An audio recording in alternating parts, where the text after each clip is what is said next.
सिंह और आप देख रहे हैं तेजस भारत। अयोध्या में जो कुछ भी हुआ उसने कई बड़े सवाल खड़े कर दिए हैं।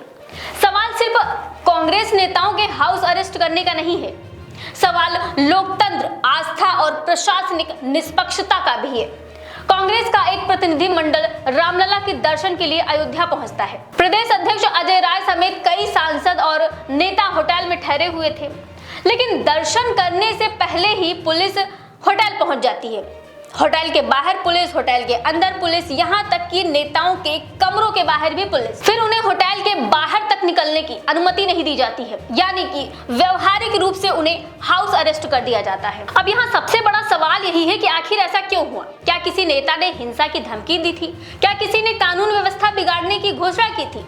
या फिर सिर्फ इसलिए ये कार्यवाही हुई है क्योंकि वे ऐसे समय में अयोध्या पहुंचे थे जब राम मंदिर के चढ़ावे में कथित गड़बड़ी और चोरी का मामला सुर्खियों में है।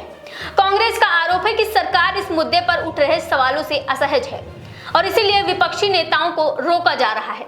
वहीं प्रशासन का तर्क हो सकता है कि कानून व्यवस्था बनाए रखने के लिए ये कदम उठाया गया है, लेकिन लोकतंत्र में किसी राजनीतिक दल के नेताओं को मंदिर दर्शन से रोकना निश्चित रूप से बहस का विषय बन जाता है। अजय राय का वो बयान भी चर्चा में है जिसमें वो कहते दिखाई दे रहे हैं कि हम लखनऊ वापस जाने के लिए नहीं आए हैं, चाहो तो जेल भेज दो। ये बयान राजनीतिक संदेश देने के लिए पर्याप्त है। कांग्रेस इसे अपनी राजनीतिक लड़ाई का प्रतीक बता रही है और भाजपा पर विपक्ष की आवाज दबाने का आरोप भी लगा रही है। लेकिन इस पूरे विवाद का दूसरा और ज्यादा महत्वपूर्ण पहलू राम मंदिर चढ़ावा प्रकरण का है।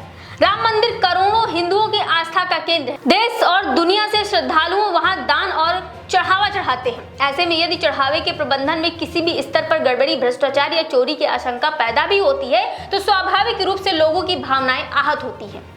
इस मामले में कई लोगों की गिरफ्तारी हो चुकी है। अदालत ने आरोपियों को न्यायिक हिरासत में भेज दिया है और जांच एजेंसियां लगातार कार्रवाई कर रही हैं। सच क्या है, इसका फैसला अदालत और जांच एजेंसियों की अंतिम रिपोर्ट ही करेगी, लेकिन जनता के मन में उठ रहे सवालों को नजरअंदाज भी नहीं किया जा सकता।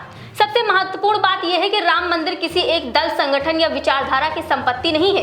ये करोड़ों श्रद्धालुओं की आस्था का केंद्र है। इसीलिए वहां होने वाली किसी भी वित्तीय अनियमितता का या कथित चोरी की जांच पूरी पारदर्शिता और निष्पक्षता के साथ होनी चाहिए।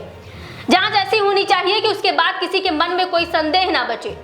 साथ ही लोकतांत्रिक व्यवस्था में विपक्ष को सवाल पूछने का अधिकार है।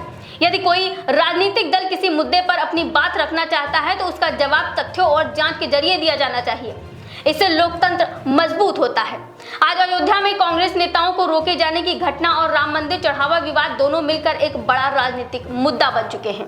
आने वाले दिनों में ये विवाद और गर्मा सकता है, लेकिन इससे जरूरी बात यह है कि जांच निष्पक्ष हो, कानून सब पर समान रूप से लागू हो और आस्था के नाम पर किसी भी तरह की कोई गड़बड़ी करने वाले व्यक्ति को बख्शा ना जाए, क्योंकि मामला सिर्फ राजनीतिक का नहीं, मामला करोड़ों लोगों के विश्वास का है और विश्वास तभी मजबूत होता है जब व्यवस्था पारदर्शी, जवाबदेही और निष्पक्ष दिखाई दे।